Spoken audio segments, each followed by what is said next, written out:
A distance between 2 points A and B on Earth is measured along a circle, having center C at the center of the Earth and radius equal to the distance from C to the surface.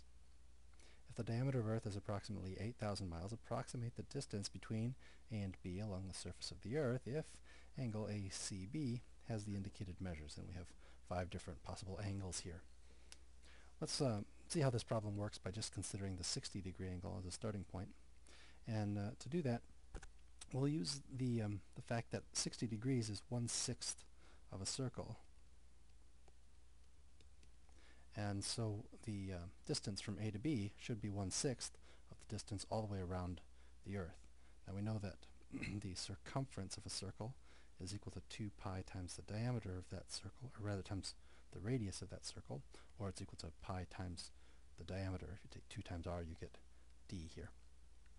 And in this case, that's pi times 8,000 miles.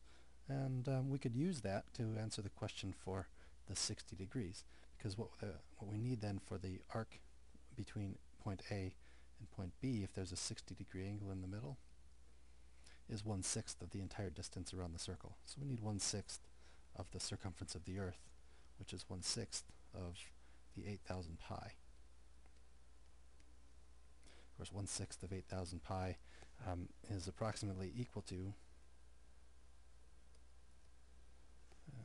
4,189 miles to the nearest, rounded to the nearest mile. Another option we have for doing this is to use the equation that says that arc length, commonly denoted as S, and really we're talking about an arc length here from A to B or B to A, that S is equal to the product of r times theta, the radius of the circle, times theta, where theta is measured in radians.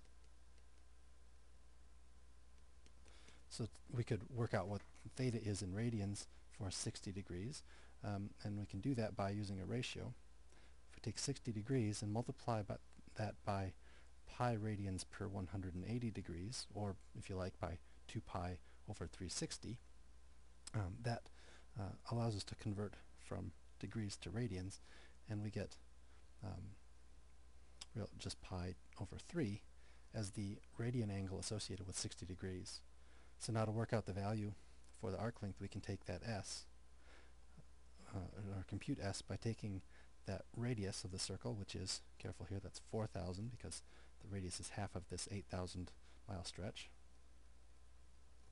4,000 times the value of the angle, pi over 3, in radians, and if you compute that, you get precisely what we got before, 4,189 miles rounded to the nearest mile.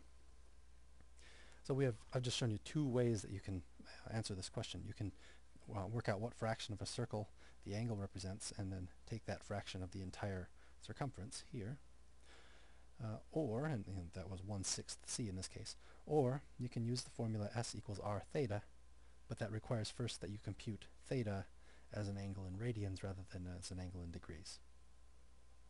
I will just pop up the rest of the answers to these questions so that you can check yourself if you like to try them out, but the explanation for those should be nearly identical to what I've shown you for the 60-degree angle. And there you have it. For 45-degree angle, the distance is 3,142 miles. For the 30-degree angle, we're looking at 2,094 miles. For the 10-degree angle, 698 miles. And for just 1 degree, it's 69.8 miles.